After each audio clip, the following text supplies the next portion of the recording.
માનનીય CR પાટીલજી અને માનનીય મુખ્યમંત્રીશ્રીને ચેલેન્જ આપવા માંગુ છું. એક સીટ રમવાનું છોડો, તમારામાં તાકાત હોય તો તમારા 61 છે ને 61 રાજીનામું આપે ને 161 અમારા સૈનિકો ઊભા રહેશે અને તમને આ વખતે હરાવી દેવાનું જનતાએ નક્કી કર્યું છે. આવો મેદાનમાં વાતું કરો છો તમે ભ્રષ્ટાચારના રૂપિયા ભેગા કરીને. મોરાની શેની મોરાની વાતો થાય છે? પ્રજા ત્રાહિમામ પોકારી ગઈ છે. બ્રિજ નીચે ઉભતા અત્યારે ભાજપના કાર્યકર્તાઓના સંતાનો ડરે છે. મને ગઈકાલે હિંમતનગરમાં એક ભાજપનો નેતા મળવા આવ્યો, રડતો તો બિચારો. મેં કીધું શું થયું? મને કે સુદાનભાઈ અમારી ભૂલ થઈ ગઈ, અમને કમળના ફૂલને અમે મદદ કરી છે.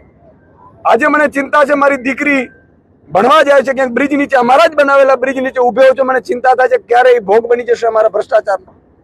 એટલે હવે તમે બધા લડો, અમે તમારી સાથે છીએ. આખો માહોલ બદલાયો. તમે વિચાર કરો, 15 17 લોકોના મૃત્યુ થયા છે અને દુઃખની વાત એ છે કે મંત્રી કે મુખ્યમંત્રી ત્યાં ફરક્યા નથી. આપણે હેલિકોપ્ટર મુખ્યમંત્રીને ત્યાં શોભાના ગાંઠિયા માટે આપ્યો લાગે છે, ઉદઘાટનો માટે આપવા લાગે છે.